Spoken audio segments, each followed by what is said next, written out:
should be. That's what the red dot means. Welcome back to another stream. I know it's been like months now. Since the last time I've uploaded was in October. I was gonna upload again for the other holidays, but I just got too far away from it and it didn't bother. Also, really didn't know what to talk about. But today,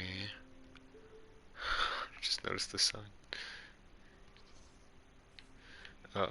Today, I'm just gonna be doing homework because that's what I've been trying to focus on is school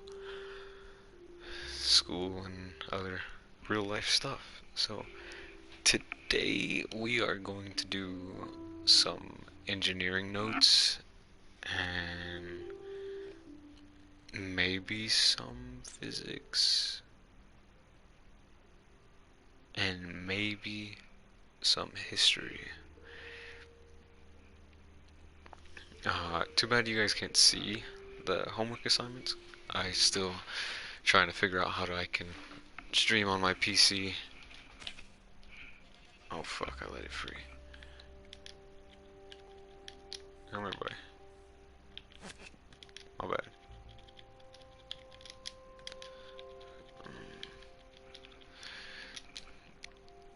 Yeah, I have a PC now.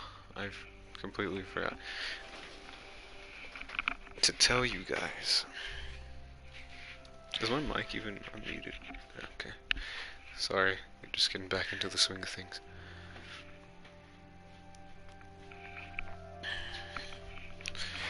So this is gonna go. We're just gonna watch Doug on his lead walk around and stuff. I'm gonna open up my PC.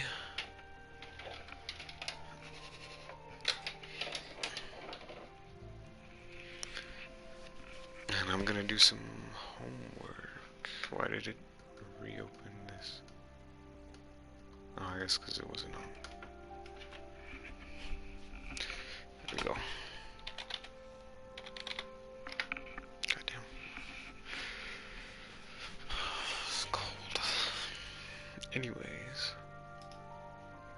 Oh yeah, and I might throw in a little bit of horror stories. I don't know. Just to give myself a little break. I might read something. Read something different. I don't know. Reading doesn't seem like a good thing to take a break with. For me, at least. Considering I don't read a lot. Okay, so for engineering, I need to go onto Teams. Is that a thing I can do? Like, can I access it through my school stuff?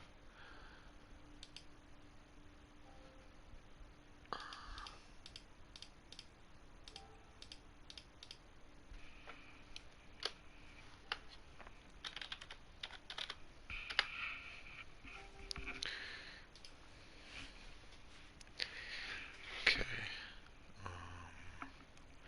Would it be through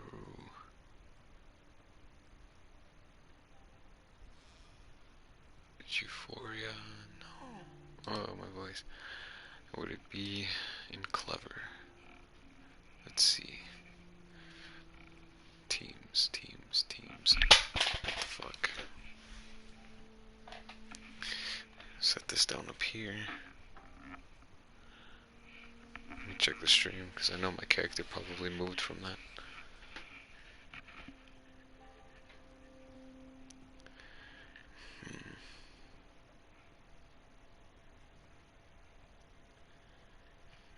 What the fuck? Oh. I'm looking at the back of my head now. Okay. Should be better. Maybe. If it will show. Or did I just crouch? Did I crouch instead?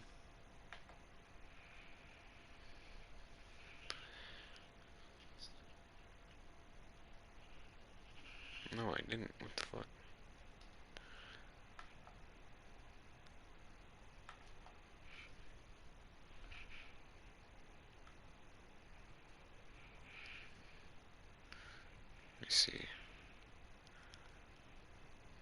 trying to move my character based on what I see in the stream. I'm not looking at the TV.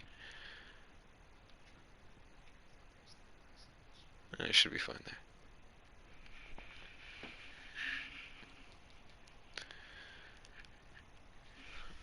Okay. Back to what I was doing. I really don't like taking notes.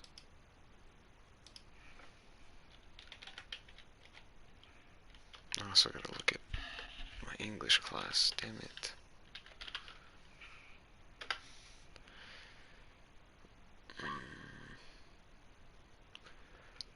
Honestly, I might just pull up my school laptop.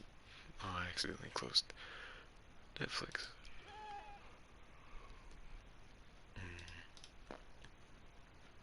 Let's duplicate this tab and then use it to access English, which has rhetorical devices. I have a dream. Do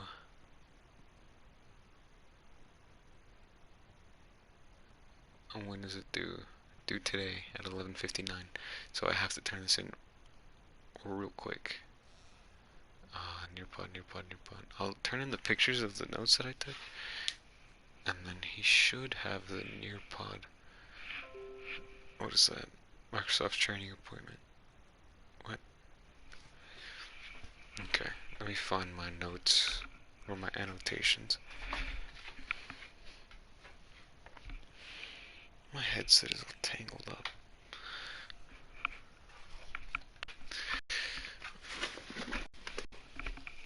My arm. I fucked up my arm today having fun. So, it wasn't, my best choice. I didn't know my body would be so against me having fun. Take pictures of these and then email it to myself and then submit the assignment before it's too late.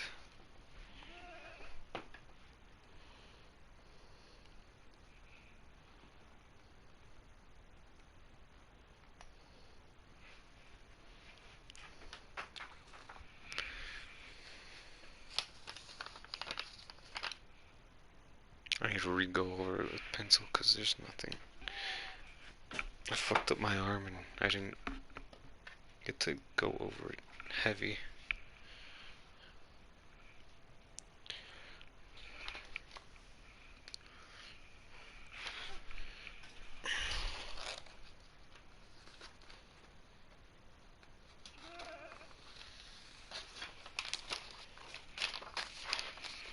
Let's see.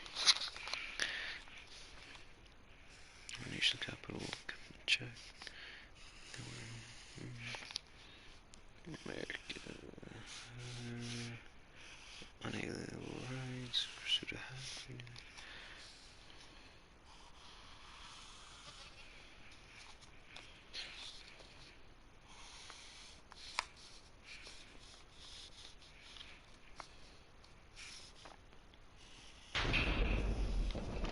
That was cool.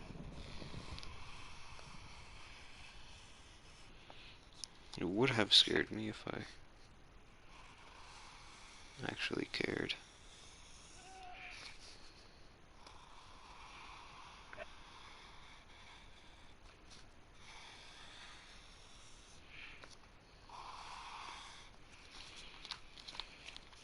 I know he wanted this color coded, but I didn't have any colors.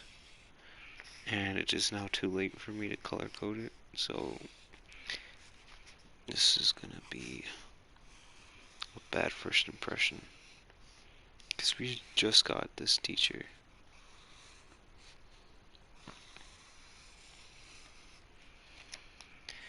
We just got him, and I'm not even sure if he's gonna be our teacher for the rest of the semester, or what. But if he is,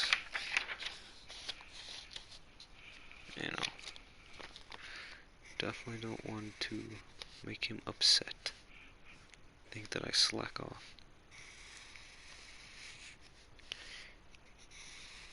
Seems like a nice guy, though. Very strict.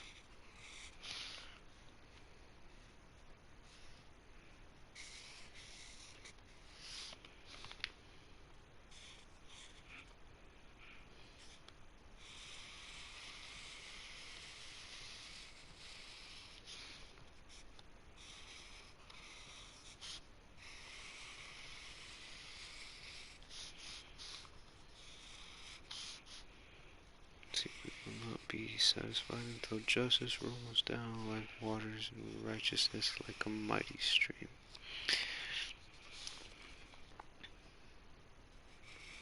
Trials and tribulations.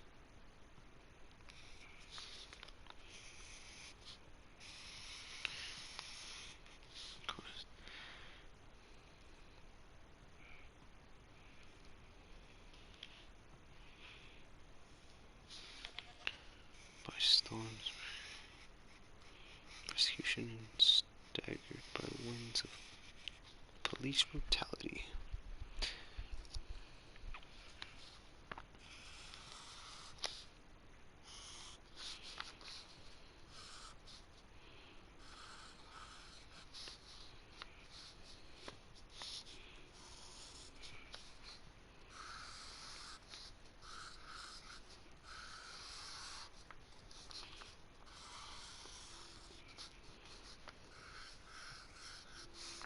I mean, he did look at my paper when he was walking by, and he didn't say anything. None of it was in color. So maybe he's just like, fuck it, man. Do you?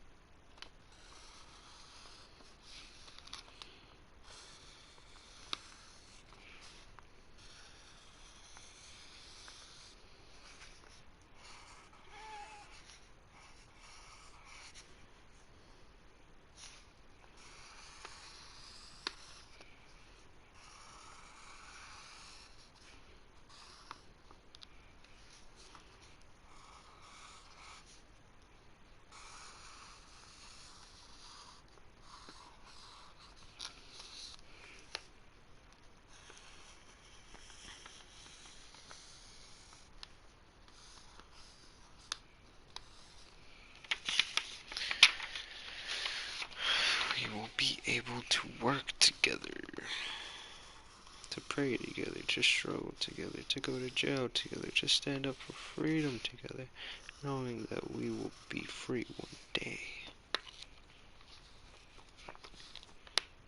God's children, my country, 'tis of thee, sweet land of liberty, of thee I sing. Land where my fathers died, land of the pilgrim's pride, from every mountain side let freedom ring. And if America is to be a great nation, this must become true. And so let freedom ring from the prejudiced hilltops of New Hampshire, let freedom ring from the mighty mountains of New York, let freedom ring from the heightening Alleghenies of Pennsylvania, let freedom ring from the snow-capped Rockies of Colorado, let freedom ring from the curvaceous slopes of California. But not only that, let freedom ring from Stone Mountain of Georgia. Let freedom ring from Lookout Mountain of Tennessee. Let freedom ring from every hill and molehill of Mississippi. From every mountainside let freedom ring.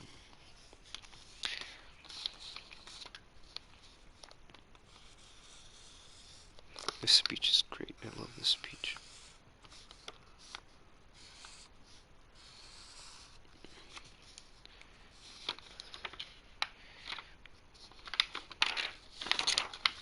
Okay. I went over it, now I can take pictures of it. My back. I was slouching that whole time. Okay, first picture. Just cover the light with my whole body.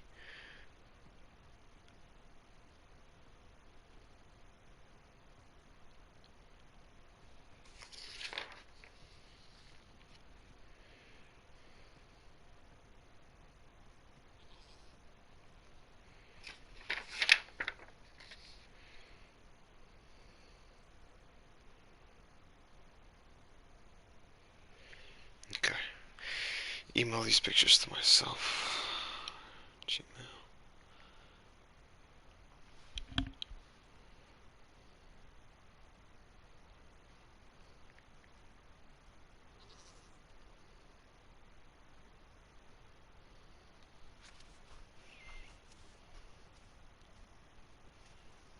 I have to click all of these individually. Damn it.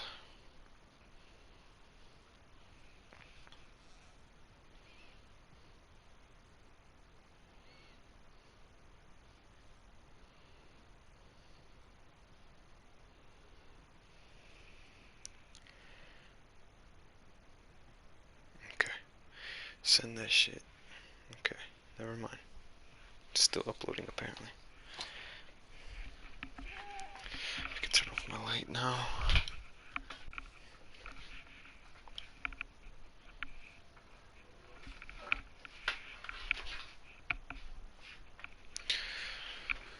Okay, it's sent.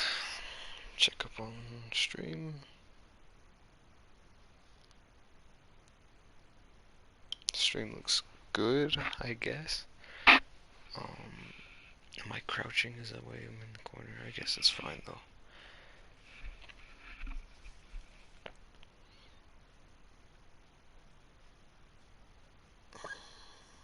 Doug be staring at me though.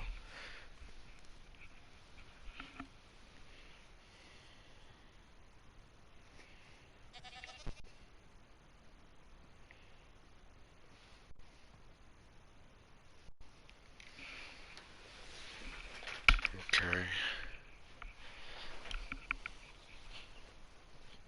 Oh yeah, all these jewelry, I forgot. It's not much, but it's good stuff. Important to me.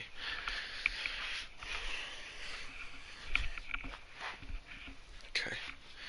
Let's it's 40, man. Let me submit these.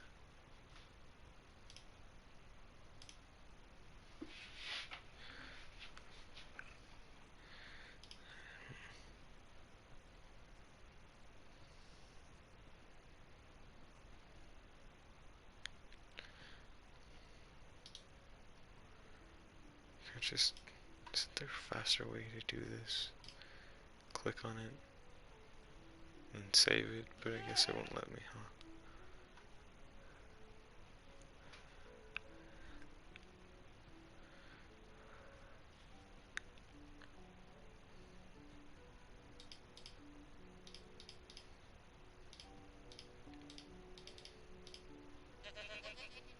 No, never mind.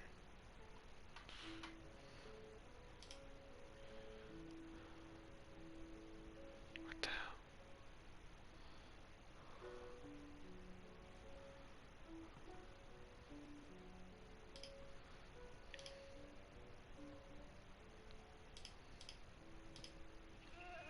Okay, everything's broken.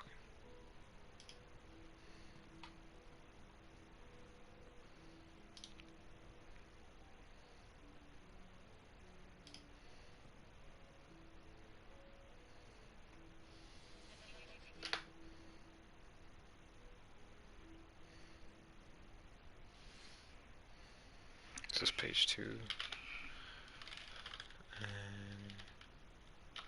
And NO2. Okay, save this one as NO1. NO1. This one NO3.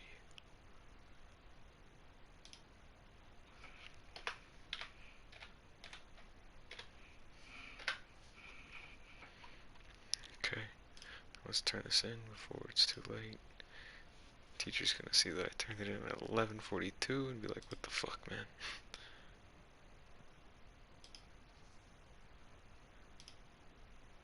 2, 3, submit.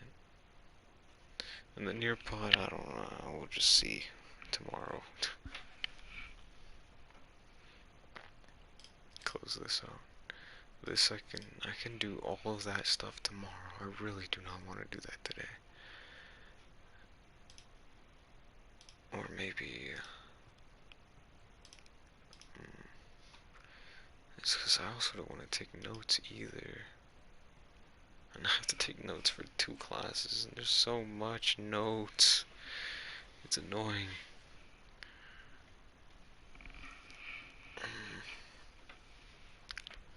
I gotta do it. Doesn't matter.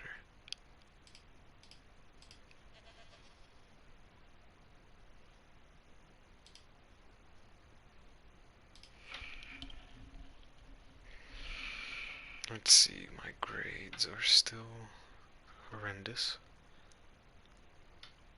They're not that bad. I just really don't understand my ROTC class.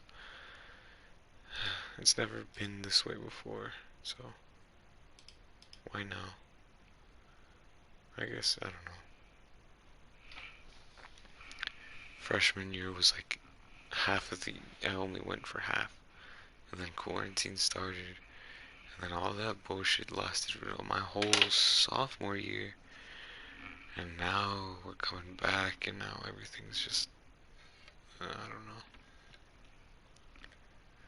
Shit seemed a lot easier this freshman year because they didn't do this shit. But now that we're back, a little bit more strict on things. But it's fine.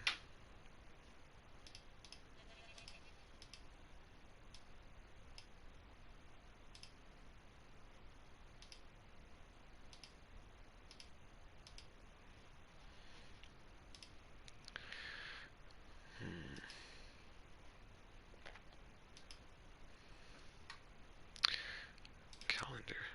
When's our next break? It does not say, so this is not where I get my information.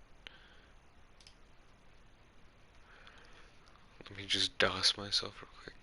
Not DOS, but like expose. It's dug right in my ear, man.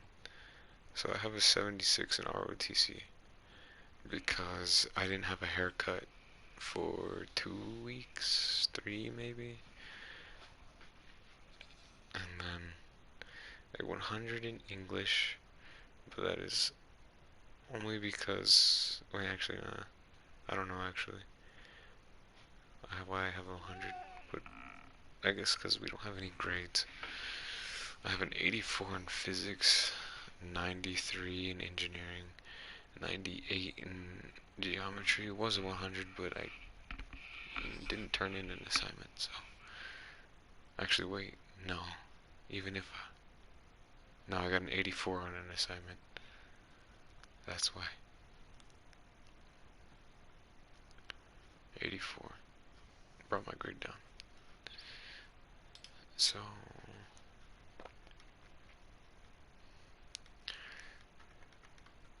Keeping straight A's is such a fucking hassle. It brings so much stress on me, especially when I'm expected so much of. 50.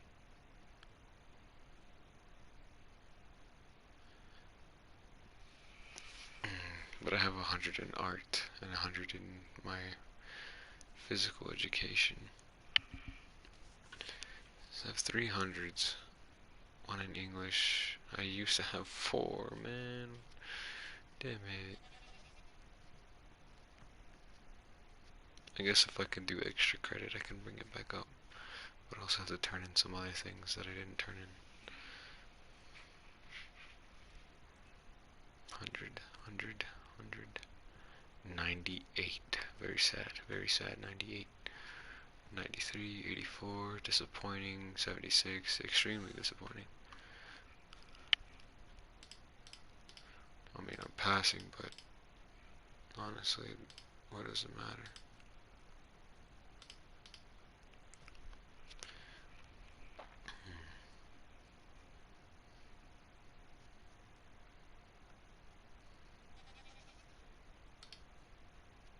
Let's see, how long is this story?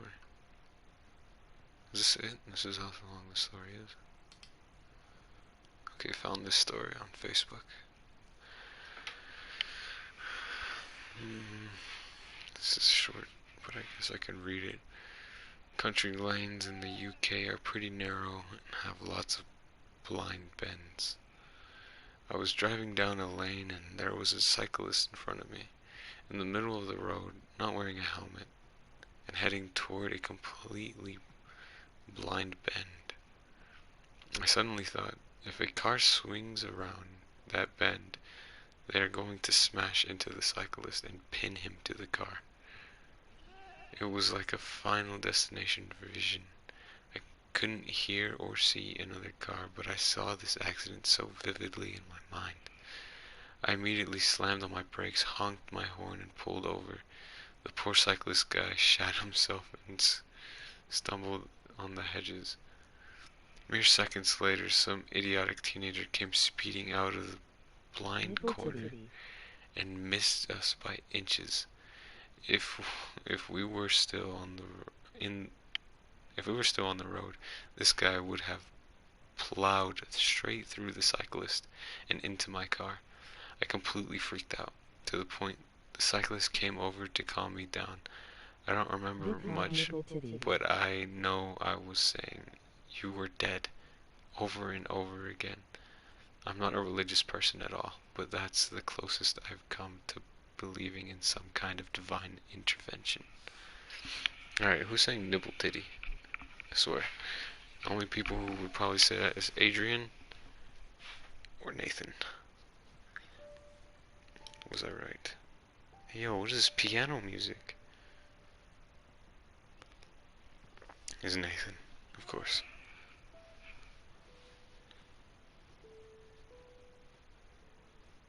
Yo, where'd this piano come from? It's soothing. Yo, they had new music. I'm happy. Oh, I'm so happy.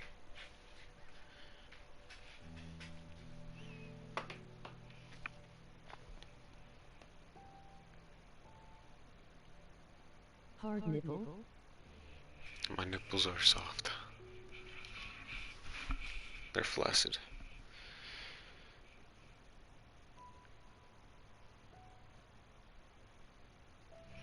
Very sad today.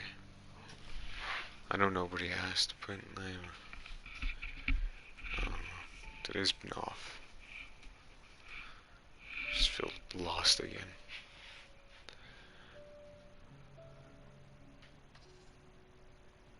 Okay. Uh, just need You five. okay? Just need 515. Send me your stories. Hell, I want to post a new kind of video on my YouTube channel, and I need your help. Can you please tell me in DMs right here any true horror story? Determine that yourself.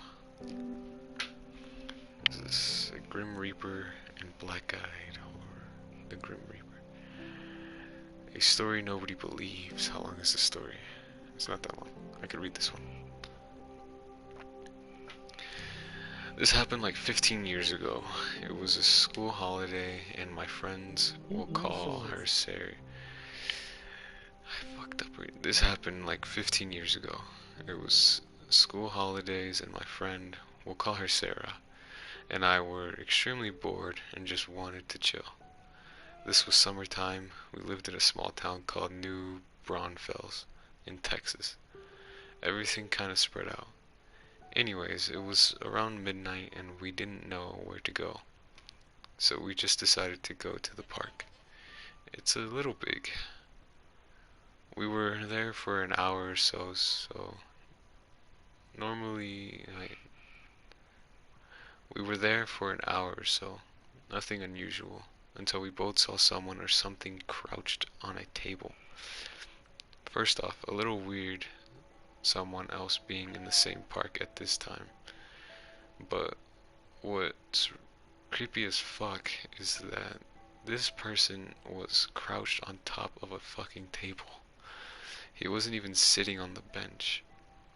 What really fucked me up was because I didn't look away, I kept looking closer. I noticed that there were wings. The body was completely human, but had fucking wings. The part that I never forgot. All of a sudden, the most blood-curdling scream, like a woman being stabbed to death. But it sounded like a woman, but unhuman at the same time. Like a scream that a normal person doesn't do, but a scream animals can't even make. Almost like those screams in a movie that a demon or something makes. Then it just stands up, and this fucker has to be 8 feet tall, minimum. We both ran as fast as we could. Have you ever ran to your lungs max capacity?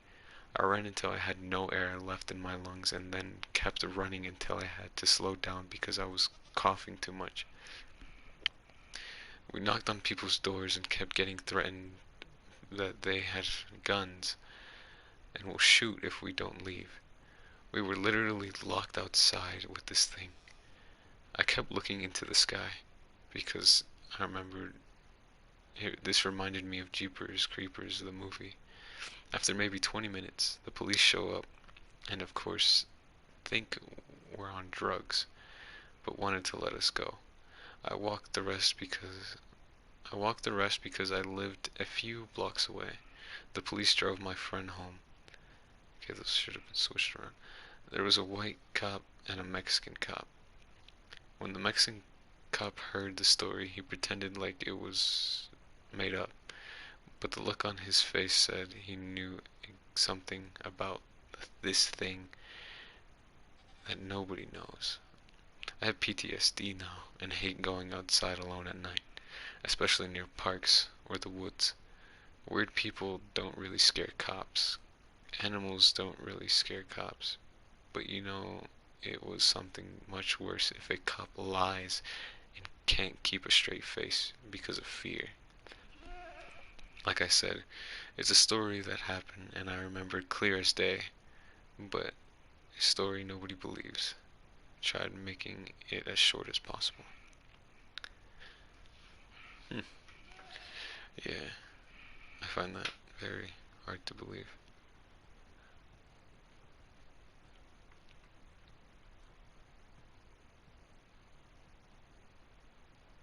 Some starts saying 8 foot tall man, like creature with wings waving the screams. I'm not sure what channel it was on, but one of those horror commentary ones like Mr. Nightmares. I tried searching for it, but couldn't find it. Yeah, it was a cool story. I can go to r/no sleep if I really wanted to. Can someone explain this? Okay, this one's kinda short. Kinda short? Is it worth reading? Hi. If you can explain what I'm about to tell you, please tell me. So, a few months ago, me and my good girlfriend, we'll call her Lisa, were going to the forest to smoke. The forest is about a kilometer behind the village that I live in. Just for the record, we were going there every weekend. So it was just a normal Saturday. Forest was beautiful. Everything was normal and then we have found random path that Lisa found.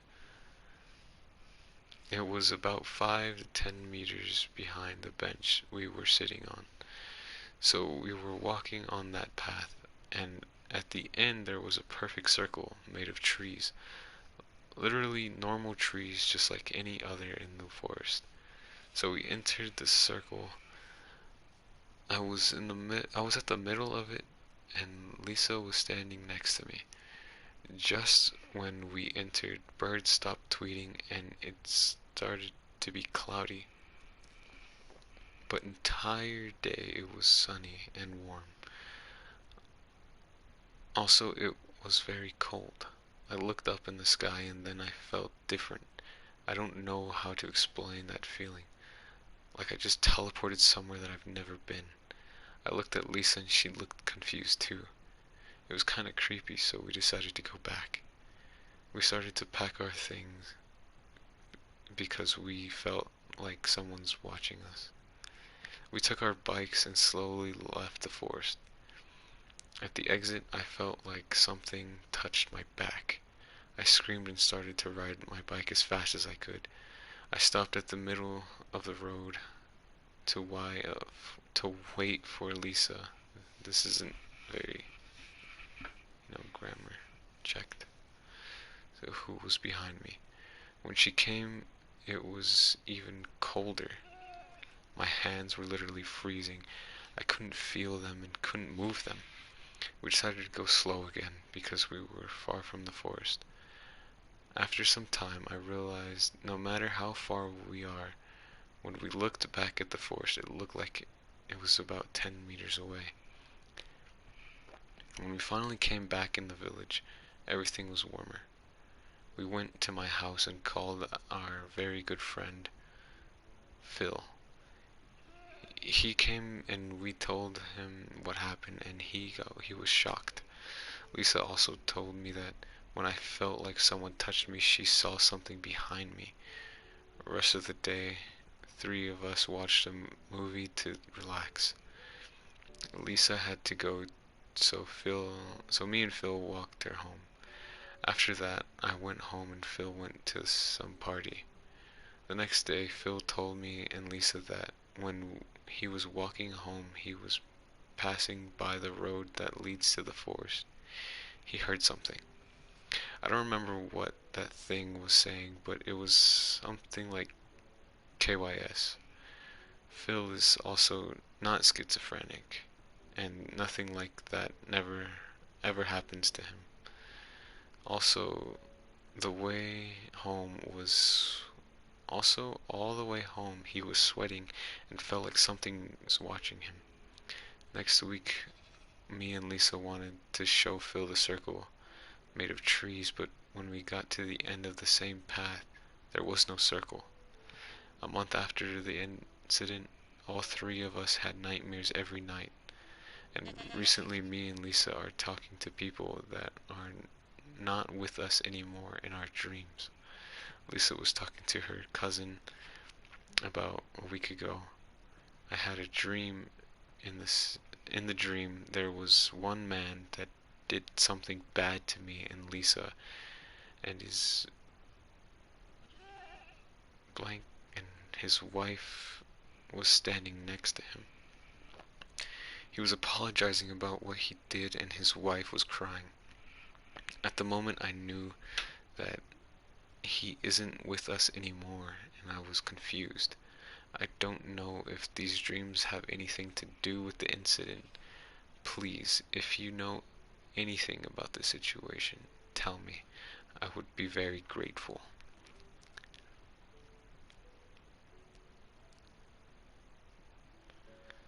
Okay, this is a bit insane, but I actually came here to post something pretty similar. Me and my friend used to build mini huts and stuff in the forest where I lived, like those primitive survival videos. We were obsessed with them, so we used to go out and build similar things together. I remember going alone one day because my friend was busy, so I could build our project a bit more. I went to the secluded part of the forest where the hut was built, and I spent a few hours there like usual with no issue. But randomly the forest got dead silent. Literally no noise. Being in a forest, you don't notice all the noises that are around you, like the birds and the crickets or whatever. But once the noise stops, you notice it. The noise, no noise at all. I remember moving my feet and the sound of the leaves crunching under my shoes was muffled, like I had headphones on. My peripheral vision was getting really blurry and my brain felt foggy. I just had a massive shock of fear come over me out of nowhere, but I didn't run. I genuinely felt as though if I started running, something would chase me. So I calmly walked through the forest, still dead silent, until I reached the exit where there was a big open field, then bolted for the road. I thought I was being paranoid or that I was having an episode, but after coming to I remembered that as soon as I stepped out of the exit into the field, the noise started again. The muffle was gone. I've told this story to a lot of people, and I told it last night, which prompted me to come here and post. There's anything. There's another big story about the forest that changed me for months that I might post here. Good to know someone else felt something similar. LMAO.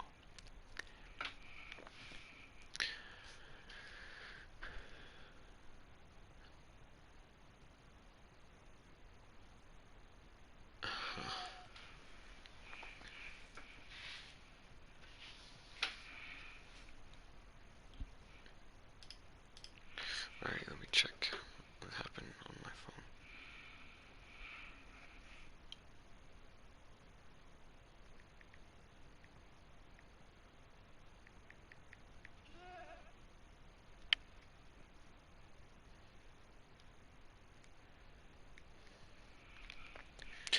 Alright,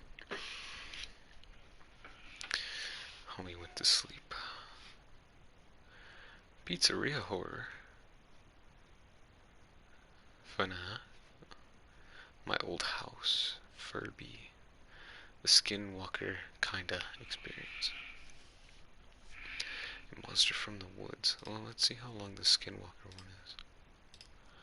It's not that long. This happened on the 4th of July, when my mom and I went to this event thing for horseback riders, since I sometimes go horseback riding. There was this other girl with me around my age, and we talked and whatnot.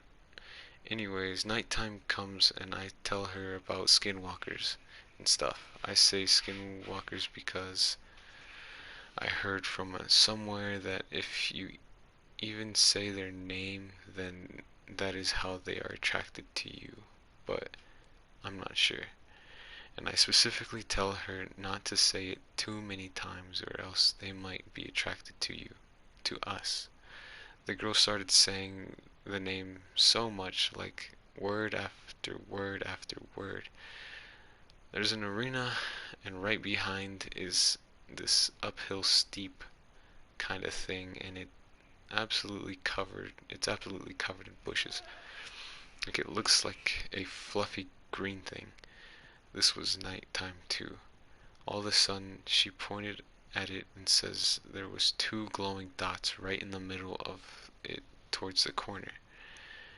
This couldn't be a lamp because those lamps were lighting up the way for the walkway, and these small glowing dots were nowhere near the size or shape or proximity of the lamps that lighted the walkway. We watched the fireworks, and a little while later, when talking to a friend that has a lot of experience with skinwalkers, spells, and all of that other stuff, I tell them the story. They said that might have been a what the hell? Been a cat, cate. It might have been a cat's eyes. I'm pretty sure it's what it's supposed to say. Might have been a cat's eyes. I'm probably spelling this completely wrong, but from a perspective, the name sounded like cat eyes. Okay, maybe it is spelled like that. Okay, which they said was a good spirit that will usually protect you for a skinwalker that is trying to actively kill you, that has two glowing dots that could be any color. I think the color was either white, yellow, or red. Anyways, that's just my experience with this sort of stuff, but let me know what the spirit was actually called, because that was scary. I fucking did not like that one. A lot of the spelling was weird, and I don't like it.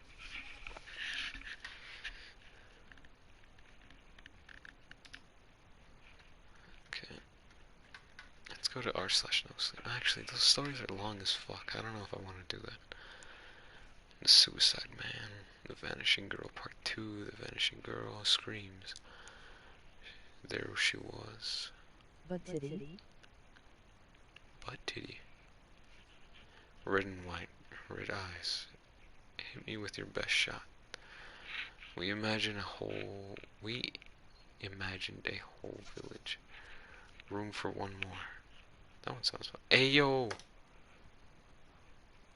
I saw the name Ozzy. I had to click on it. Oh, this one has pictures. Room for one more. In my 40 years on Earth, I have seen some crazy shit. For example, I once helped a paranoid and delusional neighbor get treatment for a drug addiction and get locked out of got locked out of my apartment. Then later on, I incubated a bacterial disease that caused my skin to break out into red Aussie sores. But this was much creepier. It all began on my drive home from work on a quiet summer afternoon after replacing a payment terminal at a gas station. Outside my van, the sky was clear blue and hot when my van climbed the last half mile of Mesaba Avenue in Duluth. Then it all fell apart when I turned left onto 4th Street to come upon a historical, middle-aged Hispanic woman. Wait, what the fuck? Hysterical. Hysterical middle-aged Hispanic woman screaming that her daughter had been stabbed. Then on cue, the daughter stumbled out of the home.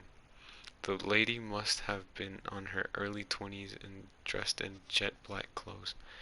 Because before I could respond, the hysterical mother opened the sliding doors on my van and laid the daughter down on my equipment in the back. Now there was no turning back, so I turned back. Now there was no turning back, so I turned back. I reversed the truck as fast as I could on the narrow street while my new passengers screamed in the back. Drive faster, I'm bleeding back here, in a repetitive chorus. But when I reached Misaba Avenue, I knew that this trip would be no reenactment of the Fast and Furious. Complete gridlock awaited me. I could feel my blood pressure explode like a nuclear reactor in a meltdown. Is this what it's like to be an ambulance driver? I'm dying back here. I gunned the engine and raced through the last intersection, bringing the hospital into sight. Punching the horn, I pulled into the ramp that I believed was the ER, but a locked door impeded my entry. I pressed the call button and screamed that this stabbed woman needed urgent help. The voice on the other side said that I had to enter the ER on the other side. I continued to plead, but in the end only screamed at the wall. I gave up and returned to the van to find the lass lying awkwardly on the equipment. They won't let us in. I lifted her on my shoulder for the last block to the ER, but instead she fell in like a sack of sand. At that moment I felt a terrible wave of sorrow wash over me. Had I failed this woman? Is she about to die here on the hot pavement? I can't let that happen. I ran down to an ambulance parked at the end of the street where the EMTs were inside relaxing. This woman needs help. The EMTs got into action like trained soldiers and got to work applying pressure to the wound. The damsel had been stabbed above her right breast, and the blood had turned her black shirt shiny like it sparkled in the sun. They cut off her blood-soaked shirt and applied bandages while she laid on the hot pavement. Then they brought in a stretcher and rolled her away. My exhaustion hit me like a ton of bricks, but I got no rest. My action had made me in a fashion a celebrity of crime. Two young officers arrived in pristine uniforms. They photographed me with their smartphones, and for the first time I realized that the damsel had smudged blood onto my shirt. I explained to them how I ended up here. Then another officer arrived, and the process the process was repeated. They must have considered me a suspect in the flashing of the young lady because the officer wanted to seize my auto and uniform for evidence. When the officers were satisfied with their photographs, they escorted me into the hospital to change clothes. I looked like a gothic clown afterwards, in the ridiculously tight black pants and vest. The afternoon was fading when I finally left the hospital to chill in the cooling atmosphere while the officers did their investigation. I'd become so popular that the local detective wanted a word. In the meantime, I got entertained by a parade of patients rolling into the ambulance entrance, and another officer arrived to supervise me. All that I could do was chill out until it was all over. An hour later, the detective arrived in a van marked crime scene investigation. He was a balding middle-aged man that couldn't hide his exhaustion. The man was more cheery than the officers he complimented me on my van, still splattered in blood like that of a mischievous what? Like that of a mischievous child. He had a real camera for the first time and took great care in photographing me again and the inside of the van.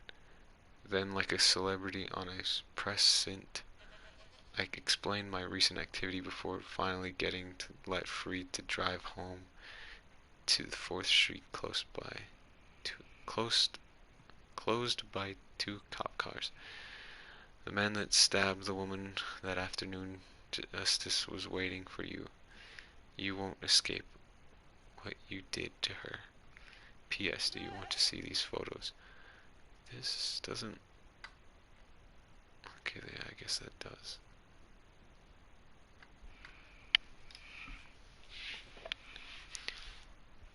There's photos, but some of it doesn't even look like blood, but I've never really seen blood in a car before.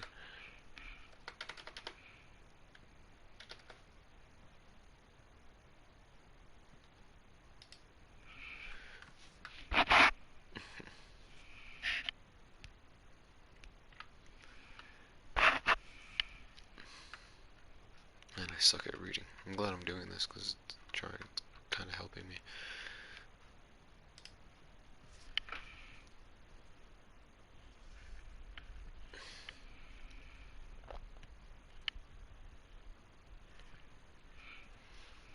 Alright.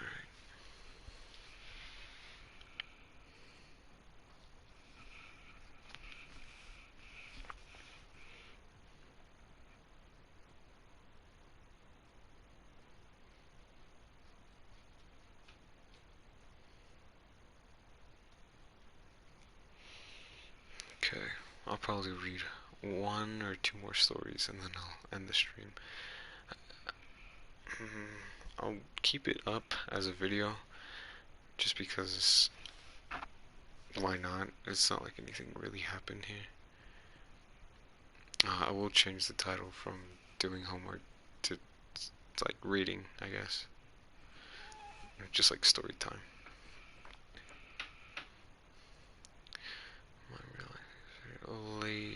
The old lady's weird cabin. The voice. Ooh, I like this.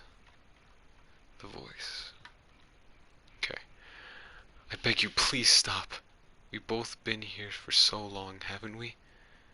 I don't want to do this anymore. Please, I beg you, let me go. What did you gain after all these years? Does anything have any value now? I feel like I'm withering it away. There's so little of me left now. Can't you see? Nothing is the same. There's no laughter, joy, sorrow, or pain in you and me. Can't you realize our friends are different now? I want to go away from here. I want this to end. I I want to fade away in peace.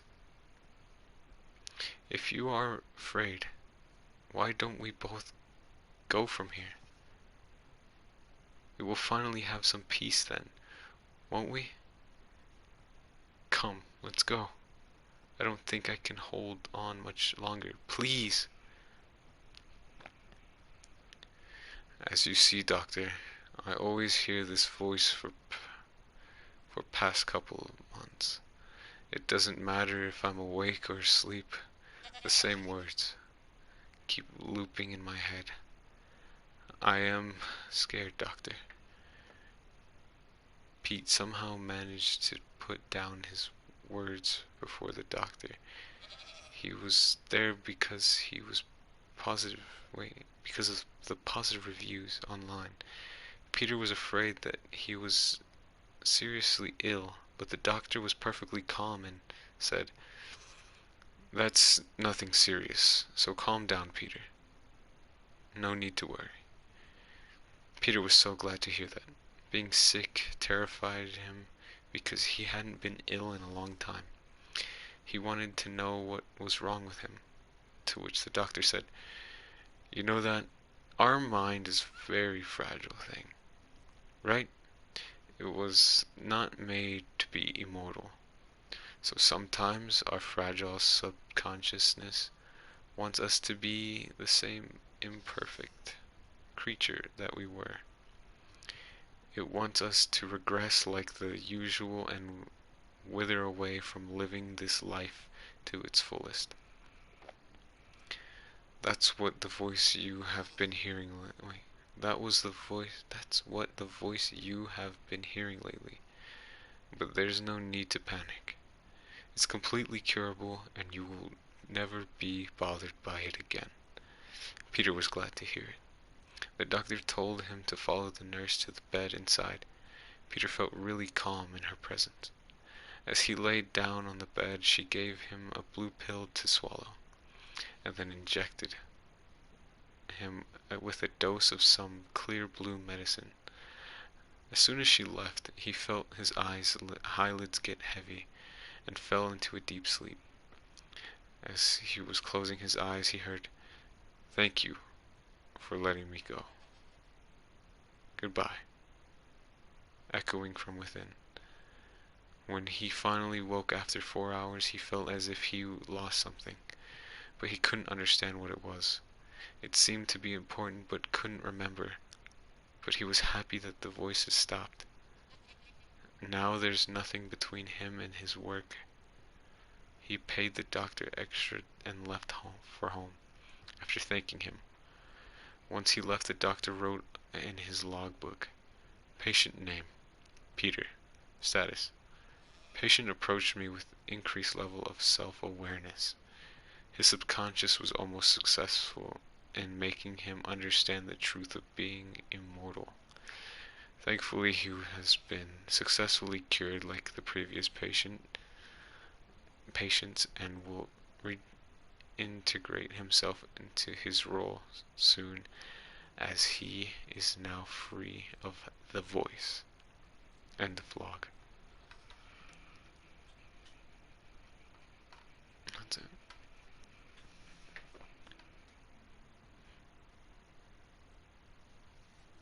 Says the doctor.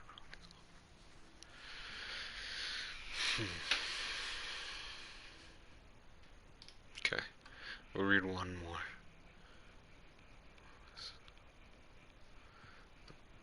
Bart shirt, the black new podcast. Bart shirt, Minecraft 2019. The Crows.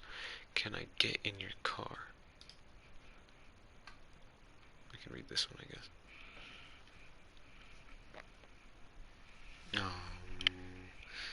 Where are my tissues? Give me a second.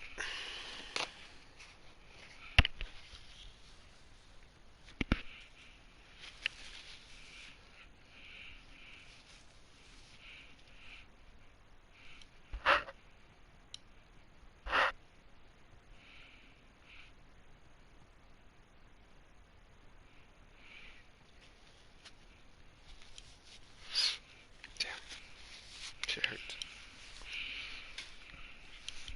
Alright, I live in a small town called Middle Vale. It's a little bit of a dump, but it's small, quiet, and tucked away in the mountains. Most people live in middle. Most people live in Middlevale because it's affordable, and then they commute into a big city nearby where all the jobs actually are. The main highway exit that leads to the city is a couple miles to the north of Middlevale, on a road that leads north to the next largest town, Winchester. Right there on the road to Winchester, next to those highway exits, is a local Walmart. Early one morning, I was commuting to work and stopped by that Walmart before getting on the highway. I was going to get a box of donuts to share with the office later that morning. The parking lot for the Walmart is never more than 20% full at any one time. Middlevale is a small town, and Winchester has its own Walmart. That morning, there were only two pickup trucks parked in the lot as I pulled up in my little car. I tend to park far away from whatever building I'm going into. I don't know why I do this. I guess I just like to walk. So I pulled up into a space about 50 yards away from the Walmart entrance, even though there were practically no other vehicles around me at all. As I was pulling into the parking space, I saw a diminutive little person standing against the front wall of the building. It was still early and the sun had not come up yet. The person was half a football field away, so I could not make them out very well. I remember seeing the small person standing over by the building. I remember looking down just long enough to make sure my car was in park. Then I remember looking up and the person was no longer against the front of the building. She was standing just outside my passenger window.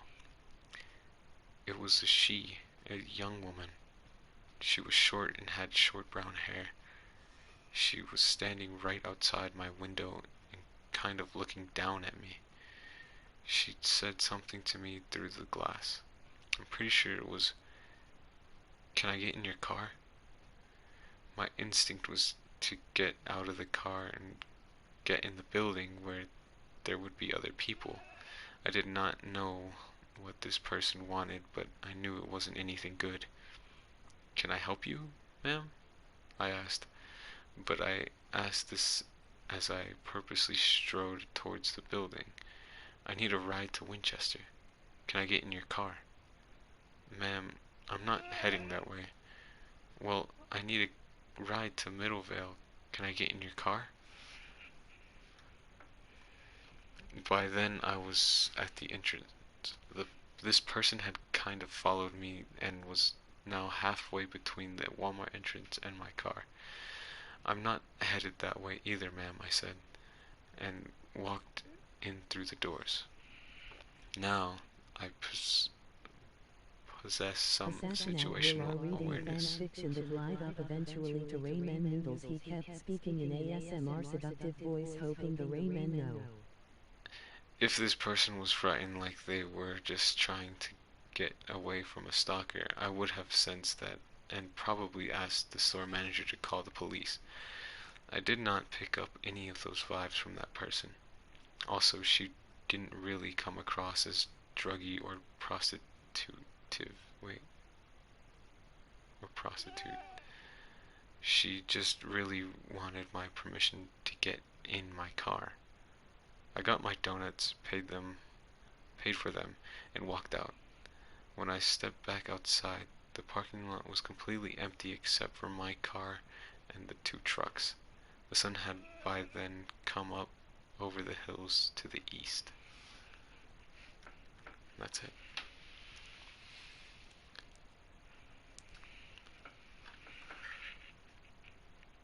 By Cryptogenic.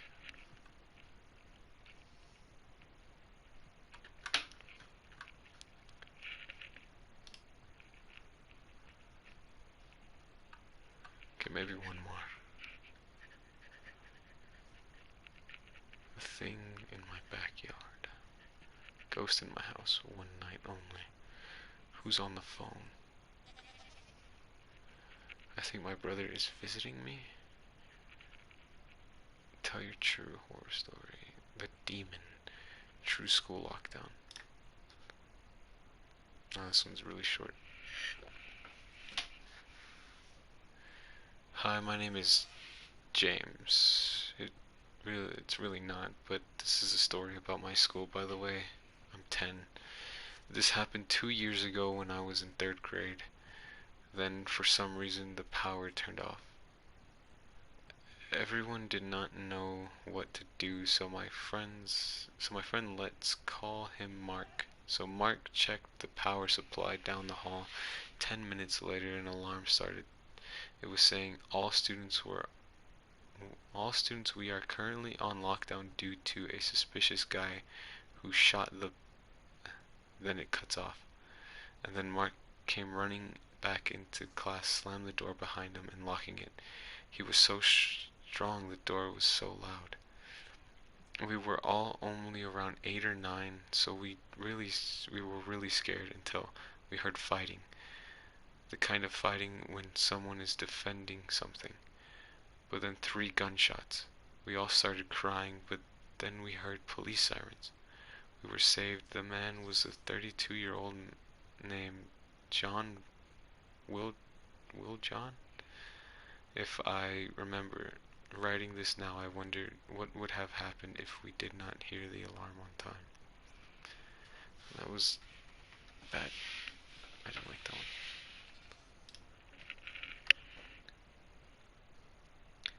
In my entire school group chased by a cryptid. Starting a podcast, my horror story, I swear I saw them. These are just a bunch of videos. Something in the woods and we don't know what to do about it. Okay. Me and my entire school group were chased down by cryptids. Demon. This one's also short. Backstory, my mama had always been able to see ghosts. She always worried that she would be hurt by them, but they never reacted to her, and when they did, they would run. My mother was around 12, 14 years old at the time and had been having horrible nightmares of something killing her. She talked to one of her friends who happened to be a pagan witch. She told my mother how to do a protection spell. When my mom went to do it, she forgot to use sage though. Though it will still work, she now had opened a bigger portal. Also, they have a bunk bed. She sleeps at the bottom, important for later. The night of the event, she had just woke up from a nightmare and saw somebody was outside her door. She couldn't see the upper torso of the person. It looked like her mom, but decayed. She called out to her mom, who the started. Wait. She called out to her mom, who the started to scream and bang on the invisible barrier. She then knew that she wasn't her mom. This happened until they finally moved out. Not very exciting, but I thought it was okay to put in.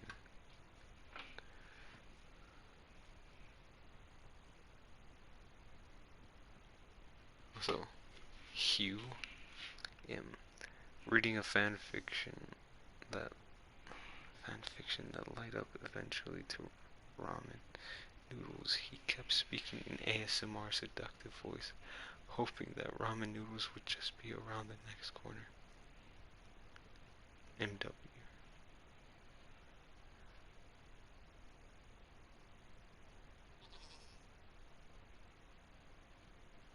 What? Seductive voice. I'm tired. It's not a seductive voice. A true horror story.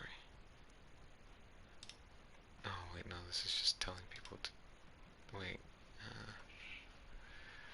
I think my brother is visiting me. Who's on the phone? These are just fun to read now. I might go to r/nosleep where they're longer, just so I can read one and just stop.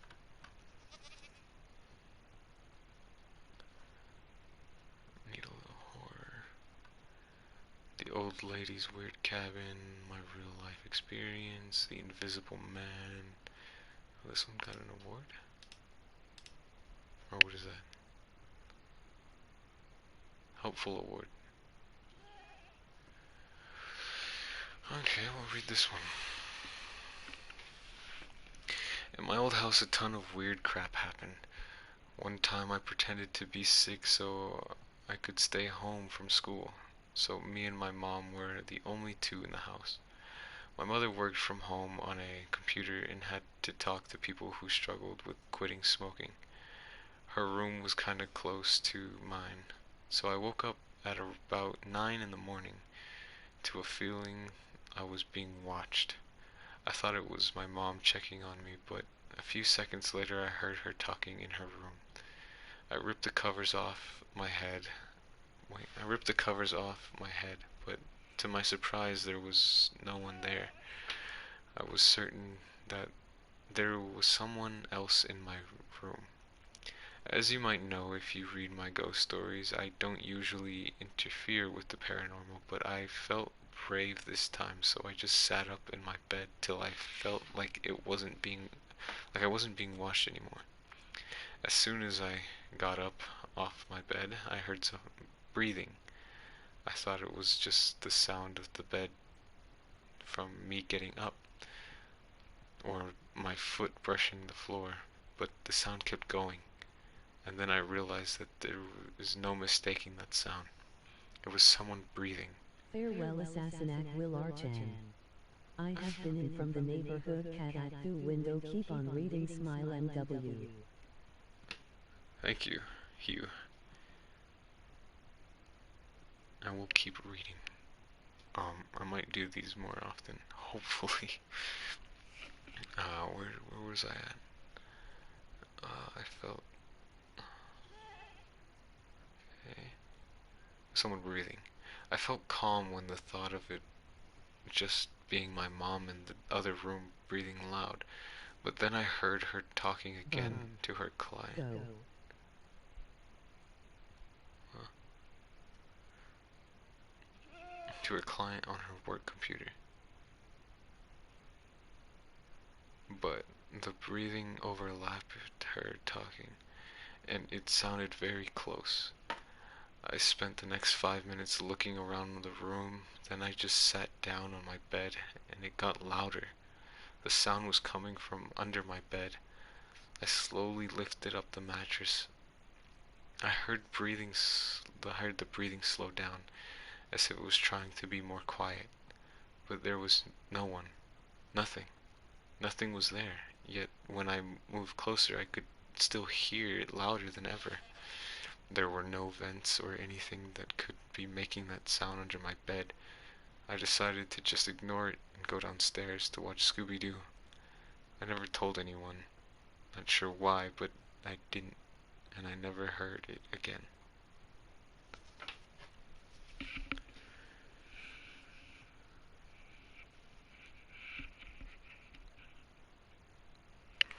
That's the end of that story.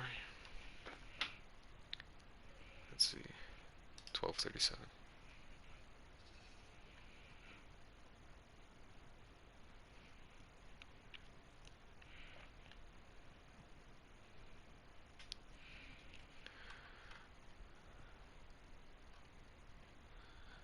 I just uploaded 3 camping horror stories animated now. There she was, Screams, The Vanishing Girl, The Vanishing Girl Part 2, Suicide Man, The Monster from the Woods, The Old House, Strange Experience I Had a Few Months Ago, Pizzeria Horror, Tell Me Your True Horror Stories,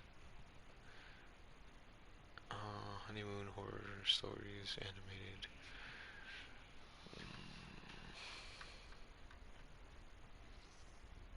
Okay, I've seen this one pop up way too much.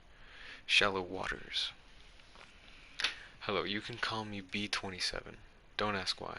But when I was younger, less than 7, maybe 5 or something like that, I remember something strange. It scared me so badly that I almost started to cry, but I couldn't. No tears, just a small, sharp gasp.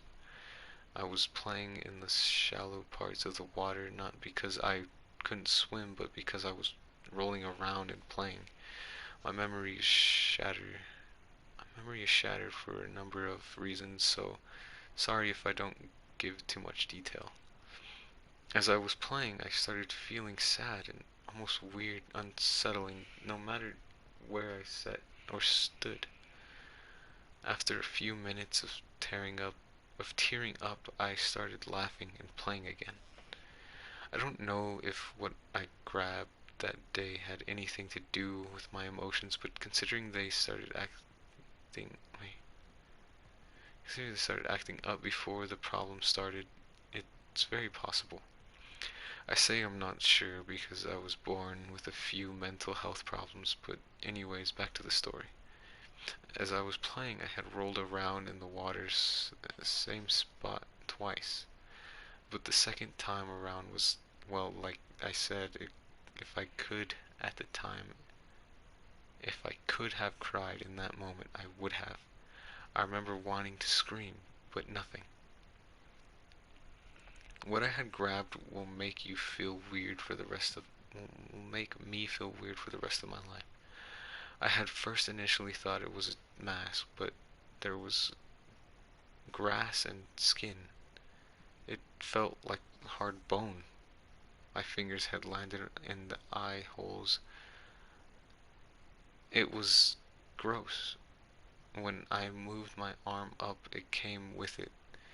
Thinking about it now, it looked like some carve, some carved the front of a human skull off. Okay, they just didn't put someone. Then flattened that into a sick mask. I felt scared, confused, and sick all at once, and I have had some weird things happen in my life. I'm dyslexic, sorry if I mess up. It happens. Okay. That one showed up so much. I don't know why. But it's creepy.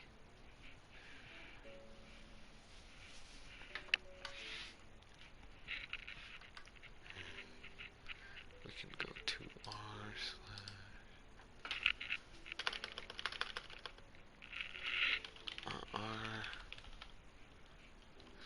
I guess.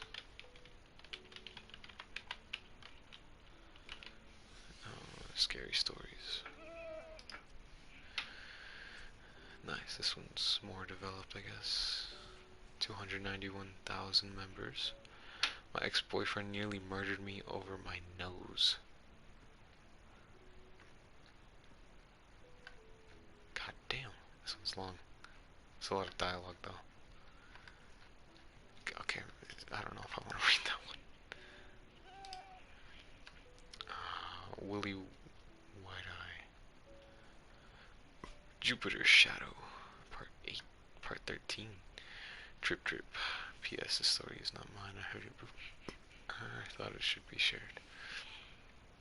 Mr. Laugh's Playhouse, Part 2. Ghost Hand, Window Man. I'm 26 years old and I can't stop wetting the bed. Seductive voice, god damn it, I can't get that out of my head now. I've been complimented on my voice plenty of times. Seductive? That's a new one. Jupiter Shadow, Part 18, 17, 16, 15, 14, 12, 11, 10, 9, 8, 7, 6, 5. Annoying cat, 4, 3, 4, 4 twice, okay. 3, 2, 1, Jupiter Shadow. I swear I saw it. Don't ever bring the dead back to life. It's coming, lost dog. That's not my brother. Human bomb. What's this one? God, these are all long. This one's a little bit tolerable though. I guess I could read this one. This will be the last one for sure. It was in the middle of the night, and Katie was focused on studying her homework that needed to be done for tomorrow. Katie was experiencing stress by focusing too much on the topic that was associated with her homework. She stood up away from the table and headed towards the kitchen to grab a bag of chips and munch on it like there was no tomorrow.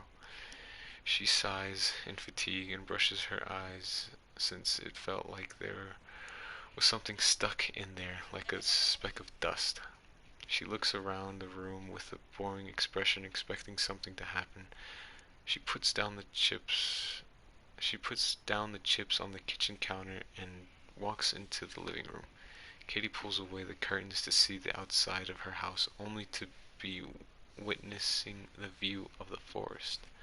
She stares into the forest, feeling something ominous emitting from the woods, which she thought that was just her imagination. When she turns around facing the couch, suddenly she hears a weird sound coming from her backyard that sounded like music coming from the sky, as if angels were performing terrible music. Katie grabbed the sliding door and moved it away to be greeted with the cold wind hitting her body, making her shiver like noodles. "What's that sound?" she says with a worried tone while being unsure of what is going on. She took one step outside slowly and looked into the sky while she was gritting her teeth because of the cold. Looking into the sky and out of nowhere she sees something visible. "Is that light?" she said quietly. "Is that light?" she said quietly. She lowered her head in confusion, but then abruptly she started to feel dizzy and a feeling of intense fatigue. She walked back like she took 10 shots of liquor, and she suddenly fell to the ground, feeling a saturated dirt covered her hand. Her eyes closed, catching the visible light getting closer to the house, and then she passed away. 1 hour has passed, and she wakes up to be greeted by the light of the sun beaming into her eyes like arrows. What the fuck? She passed away. What the hell happened? She said with confusion. She turned her head to discover that her backhand is covered in in dark marks that look like geometric art. Then she thought about her mom who was sleeping in the bedroom by herself. And when that thought arrived, she quickly stood up from the floor and ran inside the back door and witnessed her own interior house in complete dismay, as items were smashed and destroyed into little pieces. Katie gasped in shock, together with the pure feeling of fear. Assuming the worst of what happened to her mother, thoughts now rushing through her mind like an aggressive river, she quickly runs upstairs and down the hallway and runs into the bedroom to find out that her mother is sleeping safely in her bed. Kitty almost tripped over a water bottle. "Mom!" she yelled, sounding like her life was in danger. Lauren, the name of Katie's mom, jolted out of bed around about bed, turned around and looked at her daughter that looked like a mentally insane person that escaped from an asylum. "What?"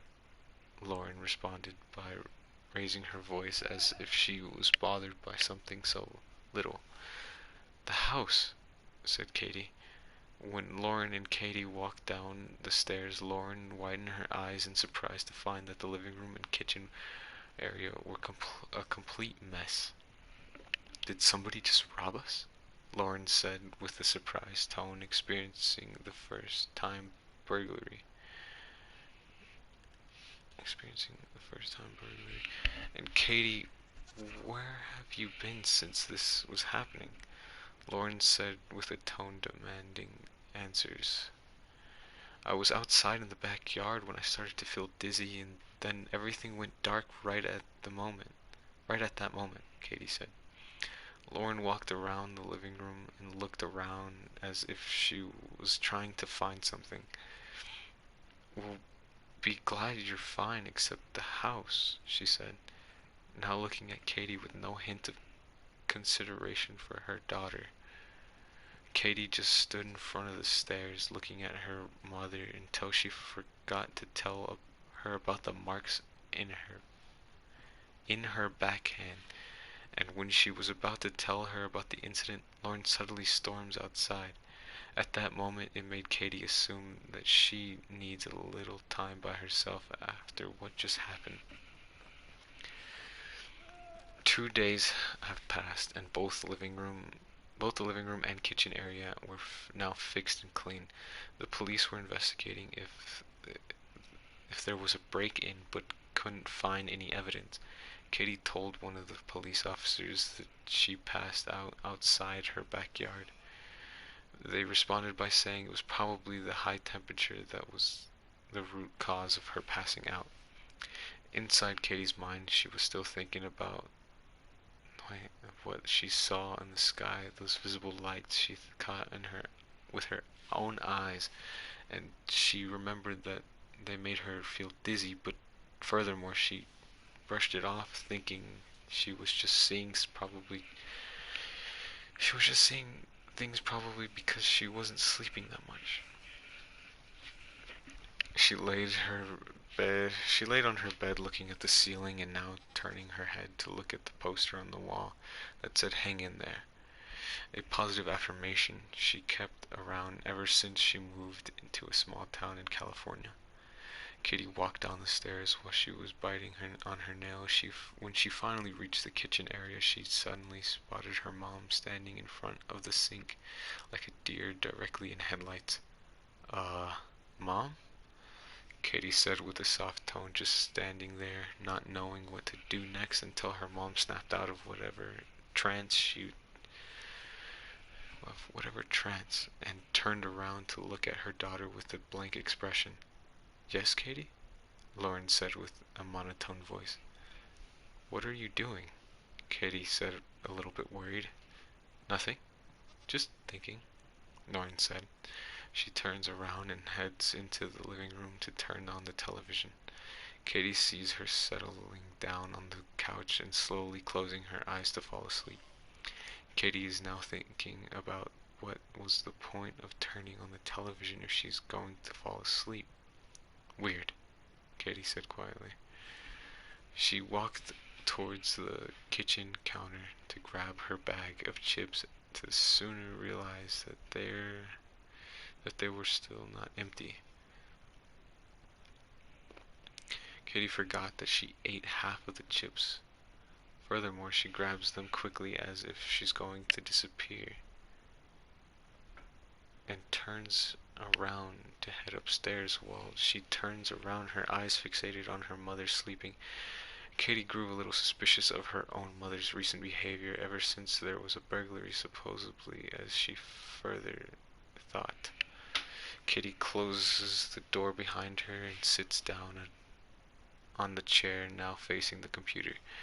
She turned it on and was greeted with a nice background. She touched the mouse and moves the pointer to click on Google Chrome. When she finally clicks on it, suddenly her computer starts to glitch, making an eerie sound. Are you serious? She said with frustration. With frustration, she quickly stood up and walked downstairs. Mom, did you pay for the... Her sentence broke off, her eyes with a look of horror. Lauren was on the floor, shaking violently as if there was something inside her body causing this whole ordeal. Katie screamed and said her name now being in a state of distraught. She quickly runs around the living room like a dog and finds her phone on the coffee table, not knowing why her phone was there in the first place. She grabs it and dials 911. Hello, what seems to be the problem? Said the operator. Hello, my mom is on the floor shaking and I don't know why. Can you please send help? Katie said, having trouble keeping a calm tone. Sure, I do it right. I do it right away, said the operator.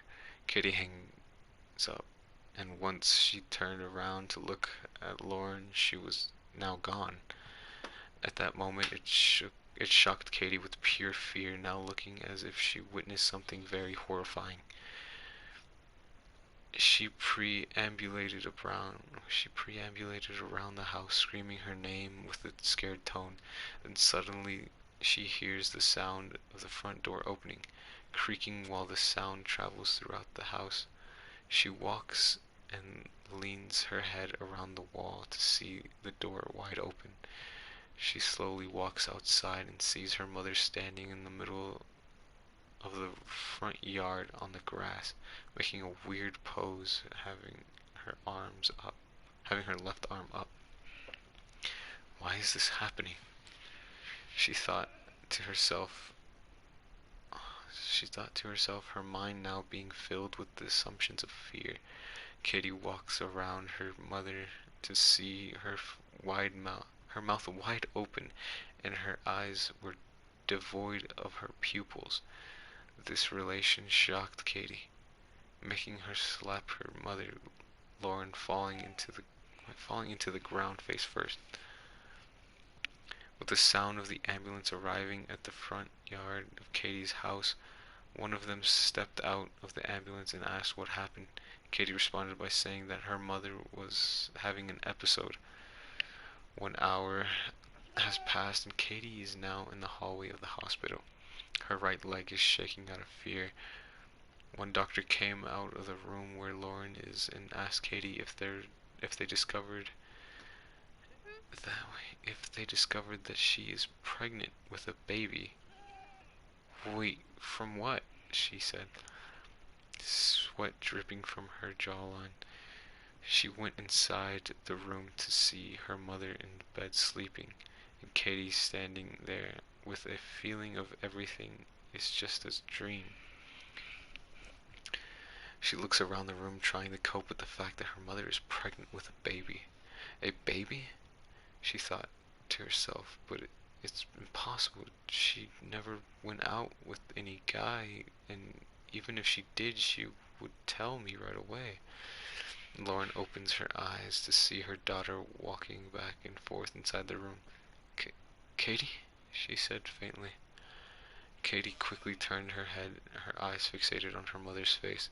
She looked so pale, like snow itself, and it looked like she was getting skinnier. Katie wiped the tears off her cheeks and went to her mother to aid like a nurse. Yes, Mom? She said quietly. What happened? Lauren said. Well, where do I begin? You're pregnant for some unexplained reason? To my scope of knowledge, Katie said. Am pregnant? Lauren said with a glimpse of confusion, and then something happened that horrified Katie for the rest of her life.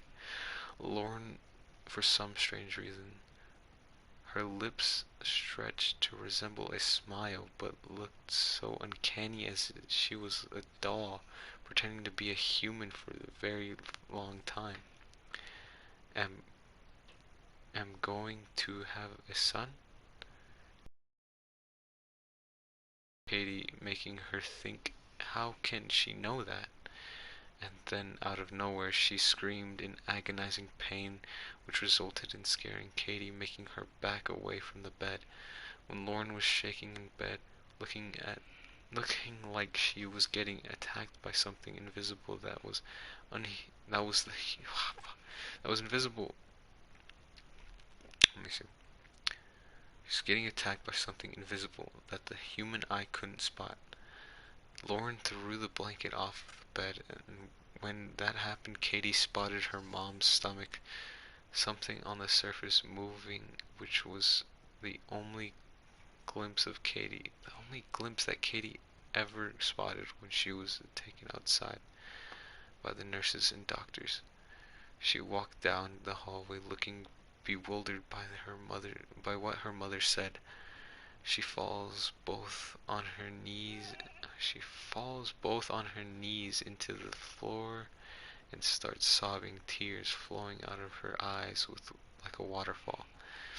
When 5 minutes had passed, the doctor came out of the room and announced to Katie, "Congratulations, you have a brother." She stayed silent, not daring to respond, and she then walked out of the hospital without her mother. She arrived at the house in the absence of Lauren. Once she opened the door to her house, she quickly walked in without any hesitation and drops her purse near the front door. She grabs a red wine near the kitchen area, headed upstairs back into her room, and shuts the door behind, making sure it's locked.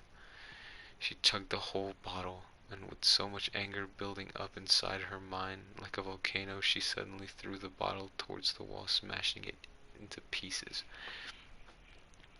She falls on her back onto the floor, her eyes closing while she catches some light emitting from her window, letting everything become a distant memory. She Low opens ad. her Red. she opens her eye to be greeted with the sunlight illuminating her room. Then all at once she was startled by the banging sound by the banging sound on her door. She quickly stood up and said, "Who's there?" Katie said, expecting something unnerving. "Katie, it's me, your mom," Lauren said, sounding as like she's doing something reluctantly. "Come out. Look, I know this seems to be unrealistic of what's happening in our life, but for crying out loud, you have a brother. Aren't you happy? And you shouldn't have left me all alone in the hospital. I was worried something might have happened to you," Lauren said with a calming voice. "Look, this is just a lot to take in. I don't know if I am going insane, but this just feels unexpected."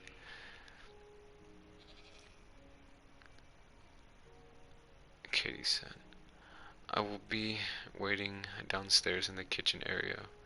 By the way, I made you some veggie soup. My favorite, I guess," Lauren said, hearing her footsteps walk down the stairs.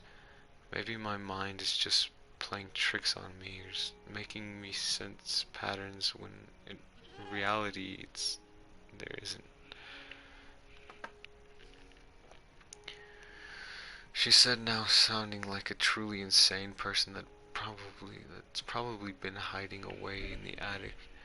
She quickly calms herself by taking deep breaths 10 times.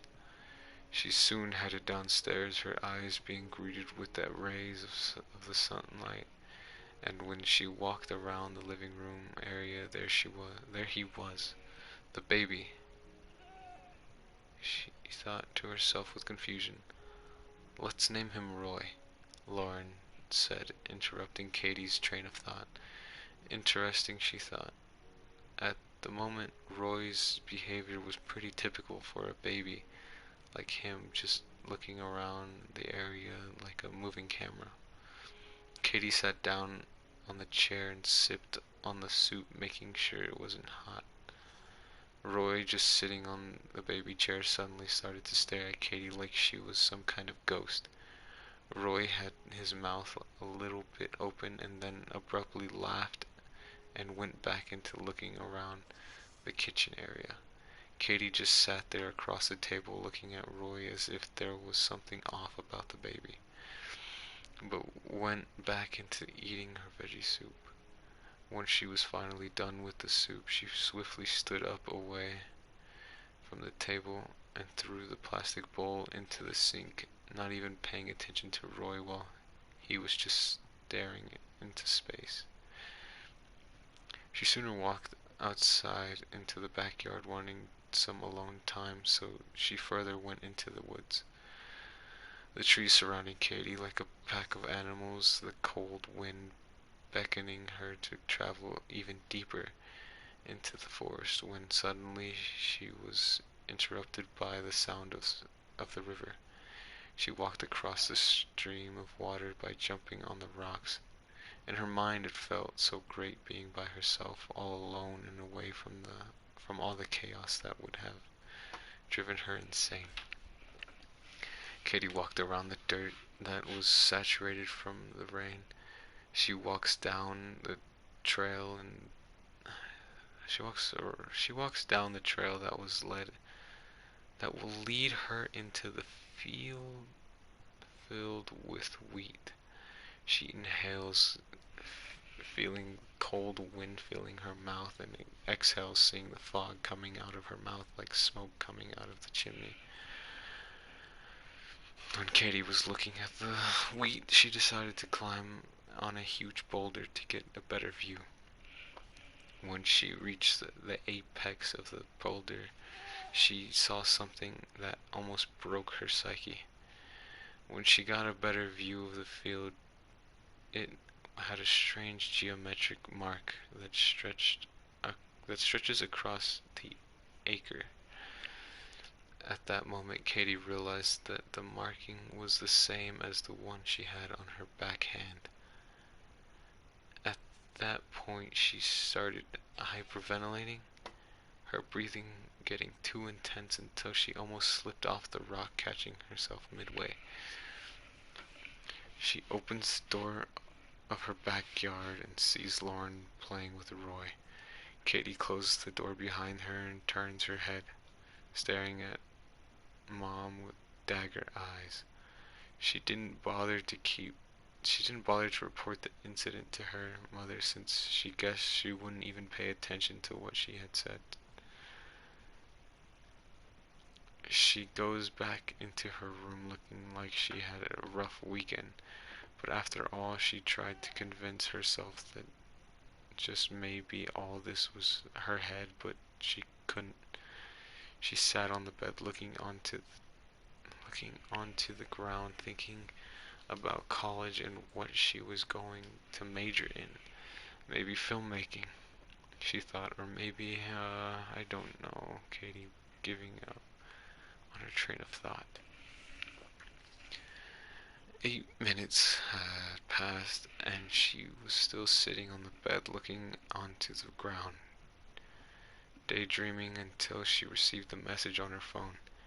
Katie checks the phone to see that it was Lauren that sent the message telling her to take care of Roy while she is gone shopping at the mall. Katie sighs in frustration and looks around the room thinking about something. She stood up from the bed and opened the door to hear the sound of something being munched, and it sounded like someone was eating cookies. Katie followed the sound that was emitting from Lauren's bedroom. Katie slowly approaches the door of her mom's bedroom and slowly opens it, to see Roy himself eating cockroaches, like literal cockroaches from the ground, and he just ate them as if they were candies. What the fuck? Katie says, feeling disgusted. If the baby is doing, he then suddenly turns around to look at Katie with a facial expression of pure anger on his face. What happened next was truly horrifying. He let out an inhuman screech to the point that it shattered a bottle of wine nearby. Before Katie dashed down the stairs, running as if her life was in danger, she quickly opened the front door and ran until she stopped in the middle of the road. She turned her head around to look at the window to see Roy just standing there looking at Katie. But there was something off. It almost looked like he grew a bit. She waited outside for 19 minutes, not daring to go back inside the house. Katie sat down on the rock, waiting for Lauren to arrive, and when she did, she walked outside the car and screamed at Katie. "What the hell are you doing outside? Where's the baby?" Lauren raises her voice with such a pretentious attitude towards life in general. "Mom, Roy was eating bugs in your room, for fuck's sake. Something weird is going on, and I get the feeling that the root cause of all of this dismay is Roy himself," Katie said. I knew for the very moment you will go insane just like your dad." Lauren said. Excuse me? Katie responded, sounding like she got punched in her heart. Lauren walked past Katie, looking her in the eyes. Katie now tightened her lips in anger together with sadness in her tied eyes that looked like she never got sleep for hours. When Katie went back inside the house, she encountered Roy in the kitchen area, but there was something off about him right now, and then she soon discovered that Roy grew an inch, reaching the height of Katie's hips. What the hell? She went back inside her room and decided to sleep on the bed, drowning her sorrows by pumping up music into her ears, and then she soon went back to sleep. She opened her eyes to sense something was shaking until she fully realized her house was shaking violently. She quickly stood up from the bed, throws the bed sheets aside, and runs to the door to open it. When she opens the door, she sees portraits and furniture falling apart, breaking into pieces, dust falling from the corners of the ceiling, Katie having a difficult time walking around the hallway, and she suddenly sees bright lights beaming from the windows, the same light she saw when she passed out. Furthermore, she run down the hallway and tries to open the door of Lauren's bedroom. Katie tried to turn the knob on the door, but it wouldn't budge. She tries her she tries her head to look at the closet in the hallway and finally thought about the sledgehammer inside the closet. She grabs the hammer from the closet, feeling the heavy weight of it, but Katie didn't mind it. She slowly walks towards the door and swings the hammer, aiming at the wooden door and smashing it into pieces. When she finally smashed the door, she was met with the horrifying revelation of her mother floating in midair in the center of the bedroom above the bed, and she also sees Roy just standing there looking at Lauren. When Katie took one step forward, Roy suddenly turns around, releasing a loud screech, making Katie stumble backwards, and then, out of nowhere, the ceiling formed a hole that looked otherworldly, a green light emitting from it.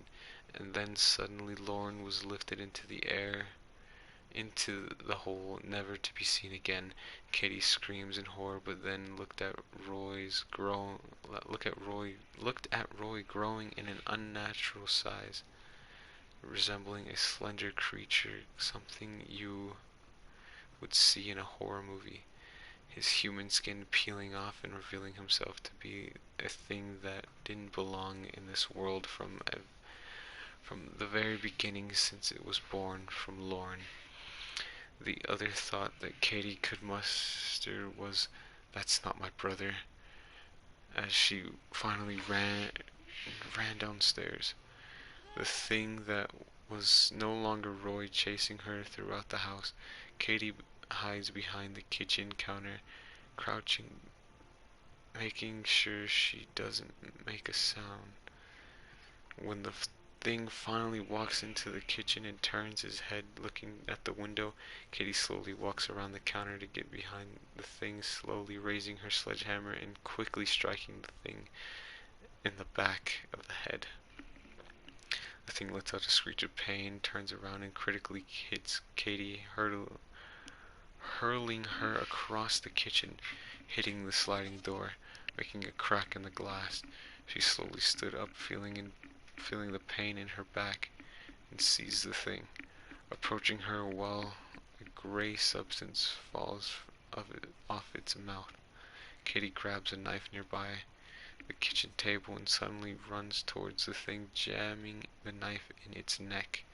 At the at that moment, the creature closes its eyes and falls apart like dust, ceasing to exist as there is no remains of it. The lights begin beaming from the window inside the house no longer illuminated the interior and have now vanished.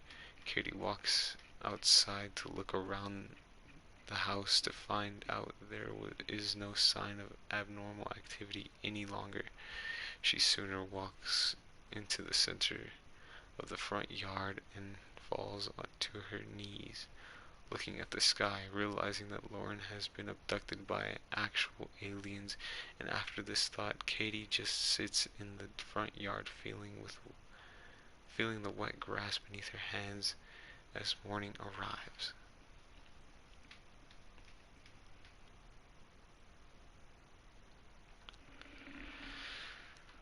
The story was weird. I didn't really like it. It's like, it wasn't. There's missing details. There's missing. Like, okay, so she went outside. And then just like the baby being born, it's just like not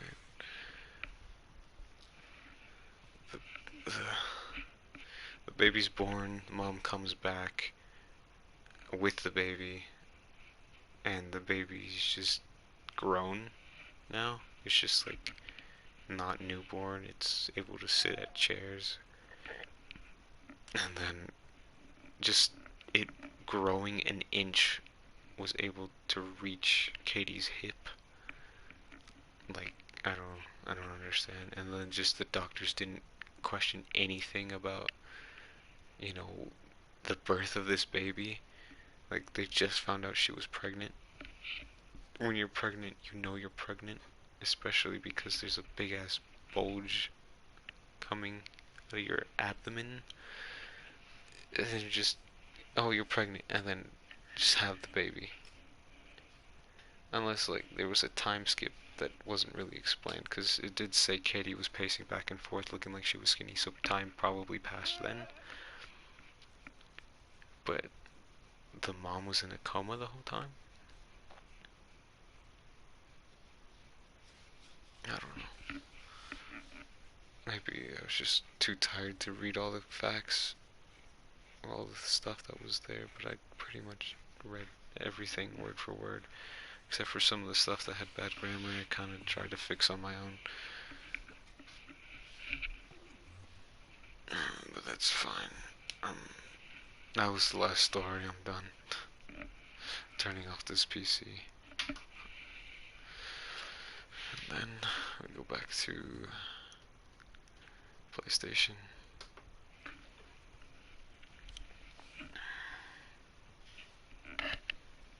Okay. That's it. That's it. It's just me sitting here in this corner for an hour or two, reading and doing one assignment of homework. If you enjoyed this and you want me to do this more often, please let me know in the comments. Leave a like if you want. That would be helpful, I guess. Just let me know your opinions. Maybe I'll do this more often. I need to start making more content. I have stuff saved, I just need to edit them. Yeah, that's it for today. Thank you guys so much for not being here, but maybe being here when this is a video. Yeah, good night. I'll see you hopefully soon. Goodbye. I just figure out how to end this if not done this in a while.